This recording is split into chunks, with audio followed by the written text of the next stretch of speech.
Paulo, supportive boyfriend kay Kim. Nagpa-Starbucks nga ba sa mga fanay? Swak talaga sa Julius ni Kim.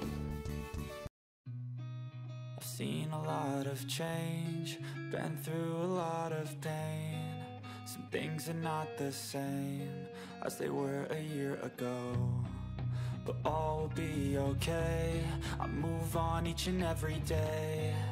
The past. Nagpasalamat nga ng gusto ang ilang Kim Pao fanay.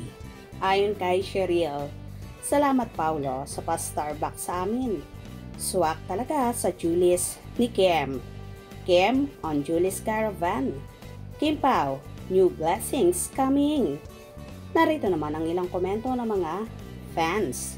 Very supportive talaga ang jowa Paulo. Kaya mahal na mahal ka namin. Dahil you give everything to Kim. Agree po, 100%.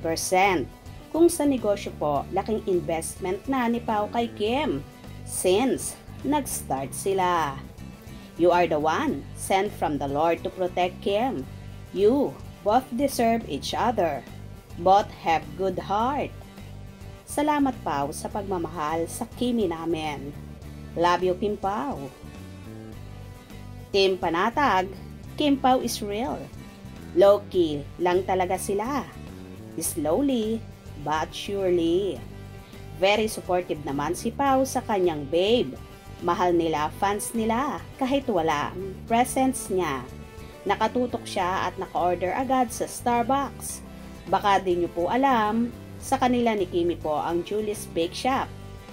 Kaya, support talaga si Paulo.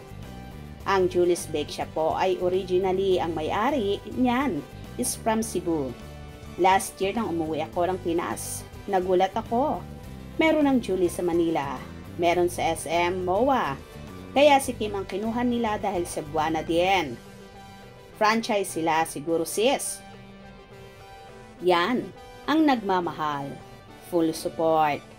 Wow, admin. So ibig sabihin, nandyan din si Paulo.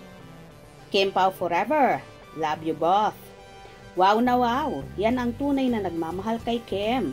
Anytime, anywhere. Always there to support Kim. Kasama ba nila si Paulo sa Julius event? No po sis. Sis, ibig sabihin talagang wala si Paulo doon or nasa tabi-tabi lang. Hindi nagpakita or hinatid lang si YP Kimi niya. Or umorder lang siya para sa mga nag-live fans. Di ko po sure me. Okay sis, baka umalis agad after hinatid si Kimi. After umorder ng Starbucks or nandun lang sa tabi-tabi. Di lang nagpakita, masyadong misteryoso nga. Tulad ng sabi ni Kimi, di mahilig mapag-star. Sobrang humble talagang swerte ni Kim. And vice versa. Sana hanggang dulo sila. Basta, Kim Pao. Sakalam. Wow, bonggang-bongga talaga ang Kim Pao. Good job, Paulo. Lagi kang full support sa iyong babe na si Kimi. Hope you enjoyed. Please subscribe for more info.